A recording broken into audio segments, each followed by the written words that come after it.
এখানে সম্ভবত আপনার স্কুলটা বন্ধ রয়েছে। আমরা এই মুহূর্তে আছি যে স্কুলটাতে, এটা হলো রাজাবাড়ি স্কুল। দর্শক আসসালামু আলাইকুম, আবারও নতুন একটি ব্লগে আপনাদেরকে স্বাগতম। তো আমি এই মুহূর্তে আছি উত্তর আবদুল্লাপুর রাজাবাড়ি ঘাটের ভিতরে একটা মাঠ আছে, এতিমখানা মাঠ। আমি এই মুহূর্তে আছি এতিমখানা মাঠে। আমার পিছনে দিয়ে দেখতে পারেন একটা স্কুল আছে, এটা সম্ভবত এখন ব্যবহার করা হয় না বা বন্ধ আছে। তো আমরা এই মুহূর্তে আছি রাজাবাড়ির মাঠে। আমার পিছনের দৃশ্যগুলো দেখতে পারেন যে অনেকে এই জায়গাতে আইসা ভিডিও তৈরি করে। আবার এখানে যদি আপনাদেরকে দেখাই, এখানে সম্ভবত আপনার স্কুলটা বন্ধ রয়েছে। আমরা এই মুহূর্তে আছি যে স্কুলটাতে, এটা হলো রাজাবাড়ি স্কুল, এটা বন্ধ রয়েছে সম্ভবত। পাশটা দেখেন, এটা সম্ভবত ঘর করার চিন্তা ভাবনা আছে, কিন্তু কোনোভাবে সম্ভব না। তো এই মুহূর্তে আমরা মাঠের পাত্রে আছি। মাঠ সত্যি মাঠগুলো দেখেন, হয়তো ওয়েদারের কারণে আজকের ওয়েদারটা অনেকটা সুন্দর, এই জন্য দেখা যাইতেছে যে আমরা হাঁটতে আসছি, এই জায়গাটা অনেকটা সুন্দর হচ্ছে। আমার পিছনে যে দৃশ্যটা দেখতে পারতেছেন, এই দৃশ্যটা কিন্তু সবুজ গাছে, হ্যাঁ, সবুজ শ্যামল দেশ আমার সোনার বাংলাদেশ। তো সবুজ শ্যামলে ভরা আমাদের দেশটা। আমরা পিছনের দৃশ্য দেখাইলে দেখেন, পিছনে কিন্তু ওয়াল আছে, সম্ভবত এই ওয়ালগুলো অনেক দিন আগের বা পুরনো ওয়াল। আমরা পিছনের দিকে ওয়ালগুলো দেখি, সম্ভবত অনেক দিন আগের পুরনো একটি ওয়াল। তো এই ভান্ডারিটা করা হয়েছে অনেক দিন আগে। তো এই পাশে সম্ভবত আমরা যদি দেখতে পারি, দেখেন, তো ওই পাশে সম্ভবত শাক সবজি লাগানো হয়েছে। এটা কী শাক বলতে পারতেছি না। আর ওই পাশে দেখেন একটা পেঁপে গাছ আছে, হ্যাঁ, এটা কিন্তু এতিমখানার মাঠ, রাজাবাড়ি এতিমখানার মাঠ। আমি এই মুহূর্তে আছি এতিমখানার মাঠে। সম্ভবত এইখানে মানুষজন এখনও আসে নাই, কারণ যেহেতু বিকাল হয় নাই। বিকাল হইলে এই জায়গাতে মানুষজন ভরপুর আসবে, তখন মনে করেন যে দেখা যাবে। এখানে অনেকে টিকটক করতে আসে, অনেকেই আপনার ভিডিও শ্যুট করতে আসে। তো আমার পিছনে যে বাউন্ডারিটা দেখতে পারতেছেন, এটা হলো এতিমখানার বাউন্ডারি, হ্যাঁ। এই বাউন্ডারিটা সম্ভবত অনেক দিন আগের পুরোনো বাউন্ডারি, যা দেখা যাইতেছে বা ভিডিওর মাধ্যমে আমরা দেখতে পারতেছি। এখানে ভিডিও করতে আসি। তো এই পাশে দেখেন আবার কি সবুজ ঘাস, হ্যাঁ, মানে বাউন্ডারির ভিতরে ঘাসেরও জায়গা আছে। তো বিভিন্ন গাছগাছালি আছে। পিছনে দেখেন আবার আপনার কলা বাগান আছে, কলা গাছ আছে।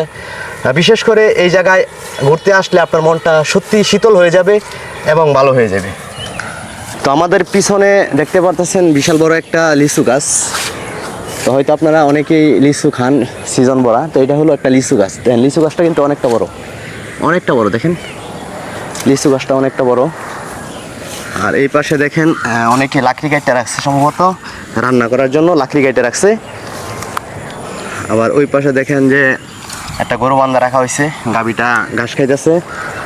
আর আমাদের এই মুহূর্তে দেখেন আজকের ওয়েদারটা দেখেন, ওয়েদারটা সত্যি অসাধারণ। আর এই গাছটা তেঁতুল গাছের মতো সম্ভবত লাগে, কি গাছ বলতে পারতেছি না। তো এখন মানুষজন আসে নাই। বিকাল হইলে এই জায়গাতে অনেক মানুষ আছে টিকটক ভিডিও বানাতে, ইউটিউব ভিডিও বানাতে, মানে বিশেষ করে কন্টেন্ট ক্রিয়েটর যারা আছে এই জায়গাতে আসে। তো আপনাদেরকে পরবর্তী দৃশ্য দেখানোর জন্য অপেক্ষায় থাকেন। আমরা আরও ভিডিও নিয়ে আসবো এই জায়গার।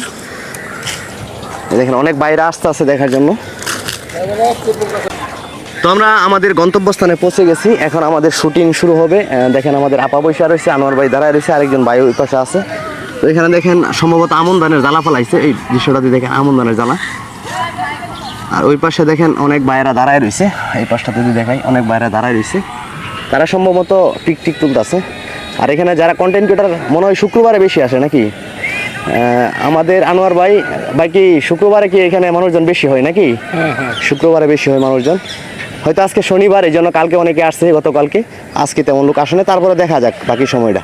হ্যাঁ, আমরা আপনাদেরকে দেখাবো দুইটা বিশাল বড় বড় গাছ। আমাদের পাশে থাকেন। আপনারা এই মুহূর্তে দেখতে পারতেছেন আমাদের সামনে দুইটা বিশাল বড় আকারের গাছ। তো এই গাছটা হয়তো অনেকে চিনেন। দেখেন এটা হলো কাঁঠাল গাছ। আর এই পাশে দেখেন এটা হলো বিশাল বড় একটা আম গাছ।